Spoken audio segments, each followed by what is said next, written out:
Welcome back to the Deep 404. Let's start off with just a little bit more on Trump's picks, because if these people are going to be people of interest in the future, just have a look here. Sebastian Gorka on the right of the screen, I believe, as you're seeing it, is someone we've talked about before. He has previously been involved in Trump when Trump was president in 2016. He has been picked as the security advisor, or so he's not been selected yet, but he's been put forward as Trump's pick.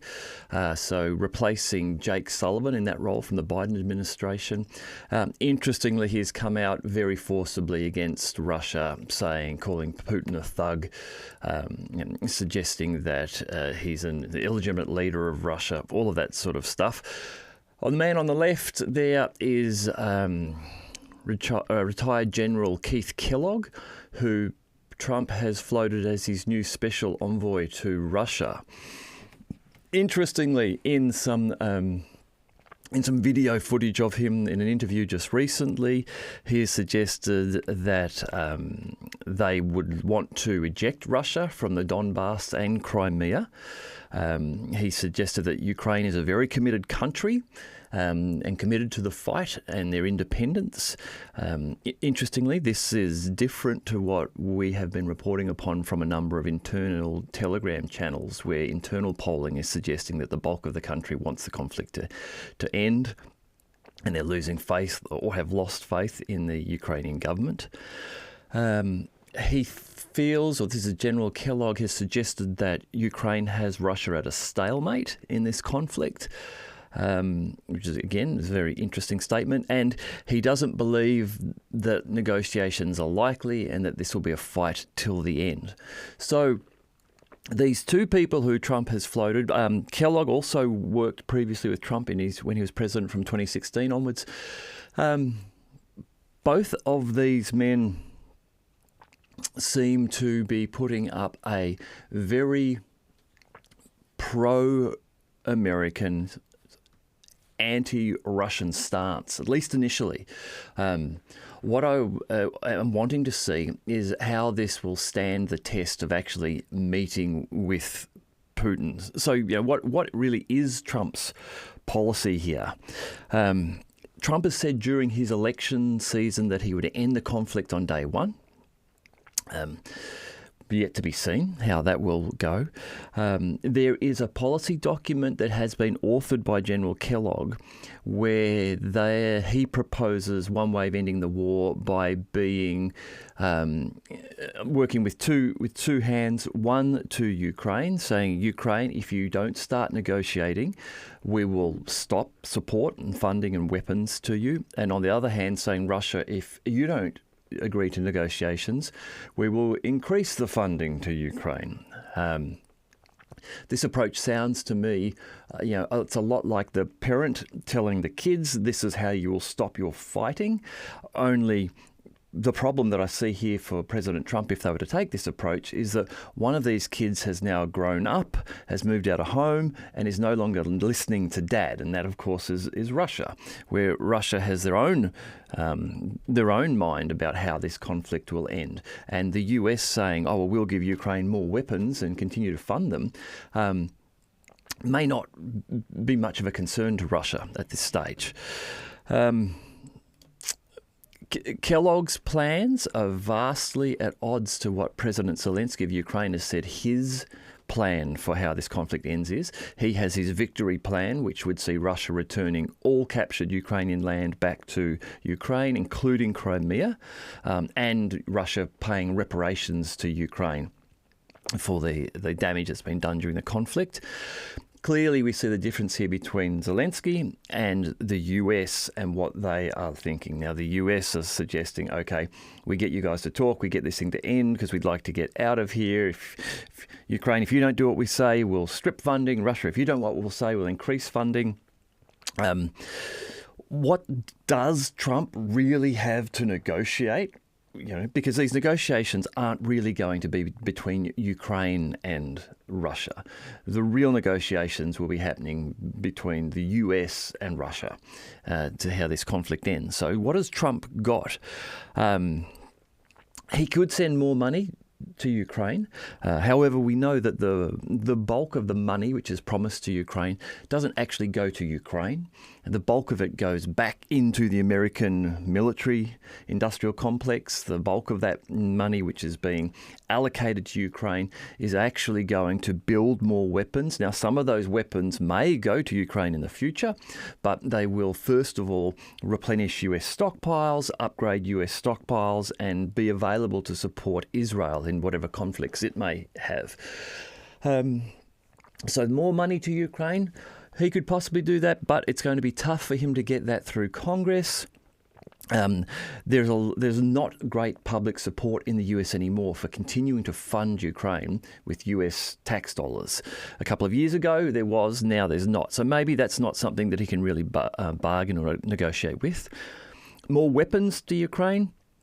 Again, this is in a similar basket to the more money to Ukraine. There are limits to what the US could do here, even if they wanted to. We've had a look previously at the number of ATACMS are available. There was only 3,700 of those ever built initially. So there's not a great deal of those to be sent. And this applies to all US weapons. And of course, any weapon supplies now going to Ukraine first of all go through the Israeli filter. Are these weapons which Israel might benefit from having? Are these weapons which we might like to keep aside in case something happens, a conflict with Iran does begin, and we see that Israel needs more support? So Trump trying to negotiate on sending more weapons to Ukraine to fight against Russia, again, isn't going to have a major bearing against what the Russians choose to do. The Russians have had 3 years of the Americans sending weapons. The Americans have sent a whole range of different weapons, and the Russians have been able to counteract them. Even with the ATACMS, it looks like at this stage they have a success rate of about 23%. Less than a quarter of those that are fired seem to hit their intended target. The rest of them are shot down or taken out by electronic warfare measures or something.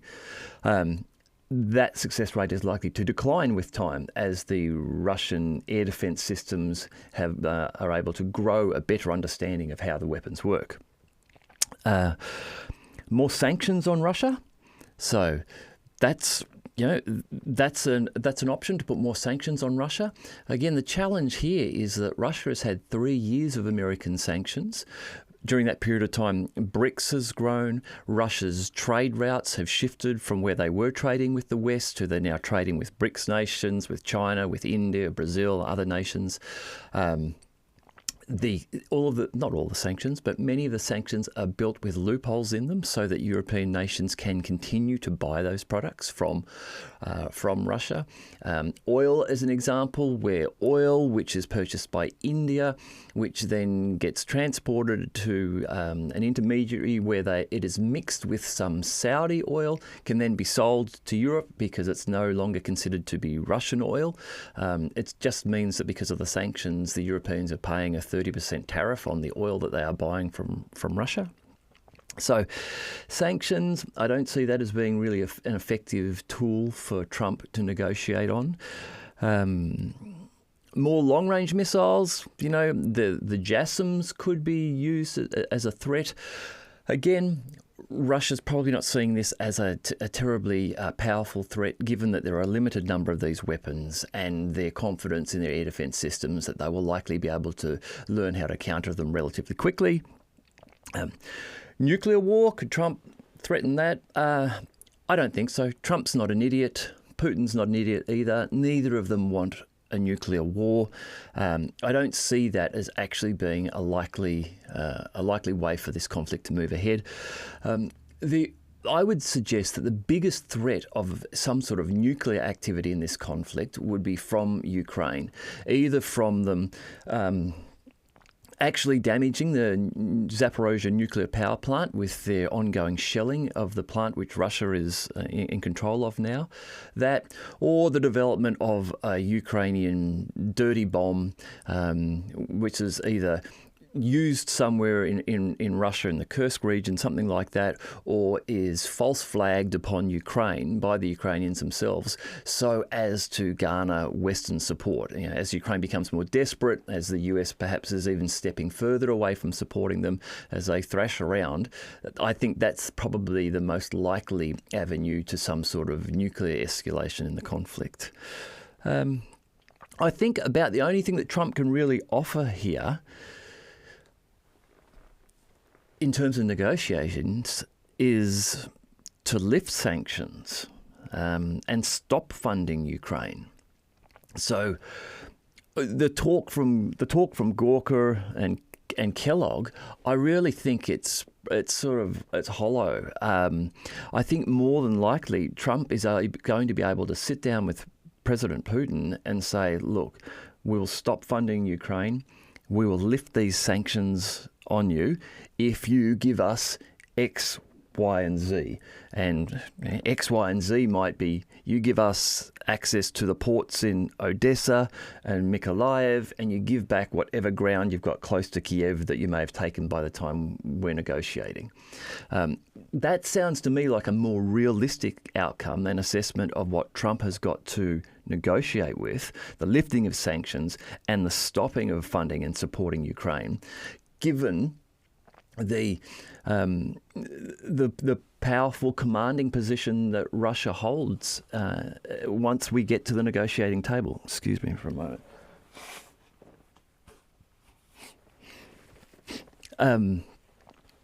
Russia's clearly leading the conflict at the moment, winning. There are constant reports of advances by the Russians along the front line. So when it does come time to negotiate, Russia will be in command of those negotiations. And so this is why I find this rhetoric from Kellogg and Gorka interesting, because right now they are, in my mind, setting Trump up for an embarrassing about face, where there's a lot of bluster from these two. But when we get down to it, what we might find is that Trump has to actually agree to dropping sanctions, stopping funding, and that's how this war gets resolved, with perhaps some concessions for Ukraine. Now, I'm not guaranteeing that they're going to get concessions for Ukraine, because Putin might simply say, no, we're keeping Odessa, we're keeping Mykolaiv, and we'll keep whatever land we've got, and that is it. And what are you going to do about it? And as I've said, America's in a tough spot. There's not a lot they can do about it. And even if then, let's just say that NATO and the EU said, oh, well, forget about you, US, we're going to do something about it. What are they going to do? Do they really want war with Russia? Does the EU really want war with Russia? I guess a lot of people say, yeah, sure they do, but I don't think they think beyond that. Okay, so the question would be, why? What benefit does the EU and the countries of the EU get out of an ongoing conflict with Russia, one in which Russia has got the upper hand at this stage? What benefit do they actually get? Another 5 years of economic downturn, and hardship for their citizens. Do they get engaged and put boots on the ground, and now they start to suffer losses of their young men, like Ukraine is? The further destruction of Ukraine. All of these things will happen if EU nations and NATO get into a direct hot war with Russia. And I don't see what the benefit for them is. Even if they were to war for 10 years and somehow ultimately grind Russia down, then, as I've said before, then China is likely to step in support of Russia. And so now you're fighting China and Russia.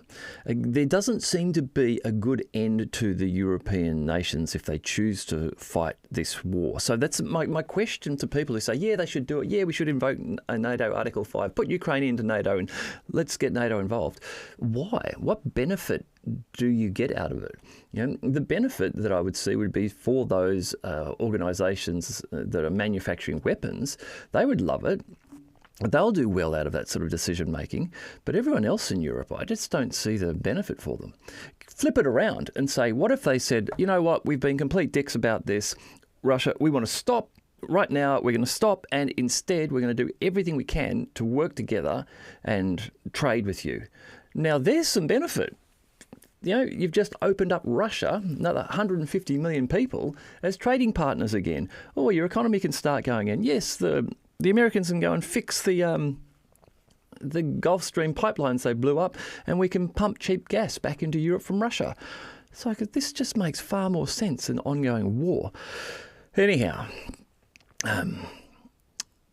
enough of those guys. I want to just to move and talk about something. This is an article from DDGeopolitics from Evan there. I'll put a link in the description, but on DDGeopolitics on Substack. This is a very interesting video. I won't play it now, just because some of the content's a bit graphic. If you recall, I reported a few days ago that the Secretary of Defense Lloyd Austin, when talking about President Biden's decision to approve the supply of anti-personnel landmines to Ukraine. Previous to just this week, they haven't been supplying them. Now they are going to. Now, Lloyd Austin's reasoning was, well, the Russians have been so bad at advancing with their armoured vehicles, their armoured troops, that they're now having to resort to advancing with small groups of men who are unarmoured, not rolling out in armoured vehicles and tanks and that sort of thing. And so because that's been so disastrous for the Russians, we're going to give the Ukrainians landmines. It just made no sense. But anyhow, what I think he's referring to is what is discussed in this article by DDGeopolitics and in this video. And what it shows is how drone capabilities, FPV drone capabilities, have altered the way in which you can advance upon entrenched positions. And what the video shows is a small group of Russians clearing some Ukrainian trenches. And they do this successfully with the aid of a number of FPV drones. The whole thing is filmed from another drone. So you see in this video there is a lot of artillery going on along a tree line.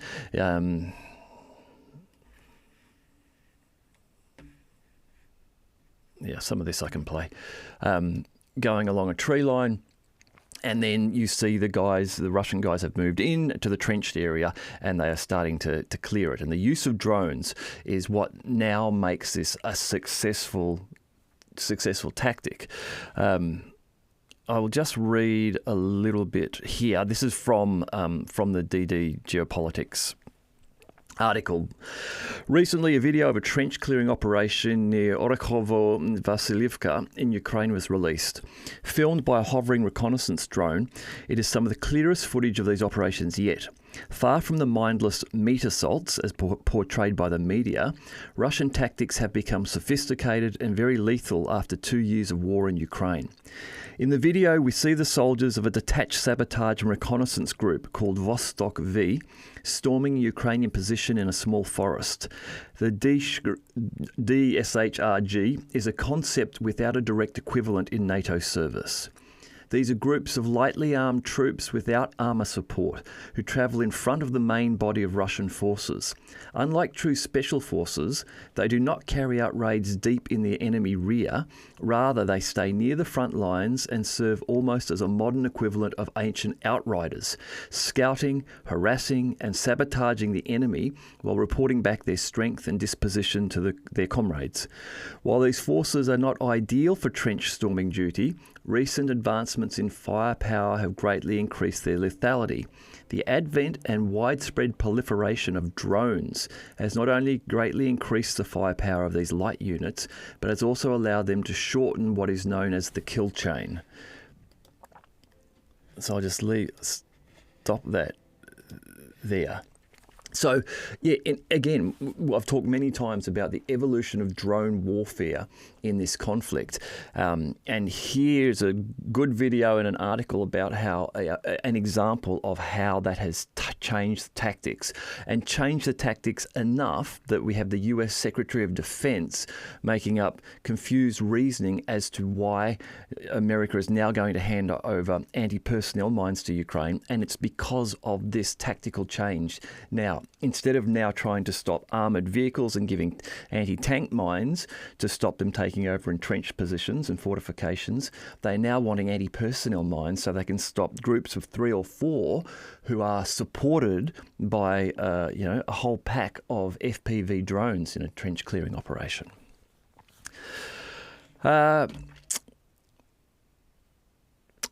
Another topic from Ukraine. Sorry, let me just get rid of this. Another topic from Ukraine is, this is coming from Telegram channels, some Ukrainian Telegram channels. Reportedly, President Zelensky is worried that the US and Western press is starting to promote the reason that the Ukrainian forces are losing along the front line is not due to reduced US weapon supplies and weapon support. It is instead that the Ukrainian mobilization has been a failure. So the ability of the Ukrainians to gather up new recruits to go to the front line, he's concerned that this story is being promoted by the West, and that is sort of starting to point the finger of blame upon him rather than upon the US and not giving weapons and funding. Now, on that topic, there is a story, an article from the Associated Press, which I'll just read some of this. Mass desertions in the Ukrainian armed forces paralysed the battle plans of Ukraine at a decisive moment in the war and put it at a disadvantage on the eve of possible peace talks, the AP writes. Entire units have abandoned their posts, leaving defensive lines vulnerable and accelerating territorial losses, military commanders and soldiers said. Among the reasons, the publication mentions an imperfect mobilisation campaign and overexertion and depletion of forward units. To be honest, we've already squeezed the maximum out of our people, says an officer of the 72nd Brigade. According to him, desertion was one of the main reasons for the loss of Vuhledar in October. According to the Prosecutor General's office, more than 100,000 servicemen have been accused of desertion since the Russian invasion. Almost half of them deserted in the last year alone, when a military mobilisation began under new rules. Government officials and military commanders admit that it failed. The real number of deserters could be up to 200,000. This is a staggeringly large number by any standards, since before the start of the mobilisation campaign, about 300,000 Ukrainian soldiers took part in the fighting. And this is from the Associated Press, Western press. So, Telegram channel is saying there is internal rumblings that Zelensky is very unhappy that instead of the failures being blamed upon a lack of Western support, it is being blamed upon by the West now on a failed mobilisation campaign led by Zelensky. And you can see these articles coming out now, which are certainly suggesting that. No mention in that article of US funding causing problems or anything like that. No, the problems that we're starting to see and all these massive, unheard of levels of desertion due to a failed mobilisation plan. So the Western press definitely starting to push away from Ukraine, starting to perhaps turn the blame back, the focus back to Ukraine. All of this, I think is agreeing with the position that the US is looking to get out of Ukraine. How they get out, how things like Gorka and Kellogg and their comments make that easier or more difficult for Trump, look, I guess we'll find out in the coming weeks. Now, just one last thing, stepping away from Ukraine for a little bit here, but I just want to start to touch on this. Obviously, in the last couple of days, there has been sort of an explosion of activity again in Syria. Now, just if you look at that map there, the region in here is Kurdistan. Kurdistan is not a country. Kurdistan is a grouping, a region which, as you can see, spans Turkey, in the east of Turkey. It covers areas of northeastern Syria, of northern Iraq, and of northwestern Iran, and even just touches into, I think, areas of Armenia up there. Now, Kurdistan, again, if you have a look, it's all around this region here in the wider map. A very unstable area. The reason I've shown Kurdistan there is because what has happened is that there has been fighting has broken out in Aleppo, in Syria. So Aleppo is here. Hopefully you can see where the mouse is, over here in Syria, not far from the Mediterranean, where rebel forces have been making attacks on the western side of Aleppo.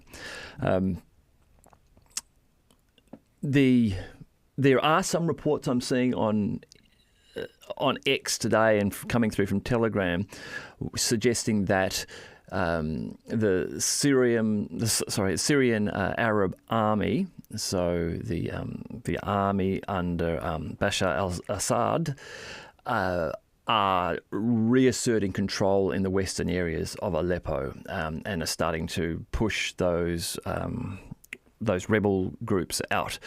I just wanted to touch on this because I think I'll have to be reporting more on this, but it is a very complex region, far more complex than, say, the Israeli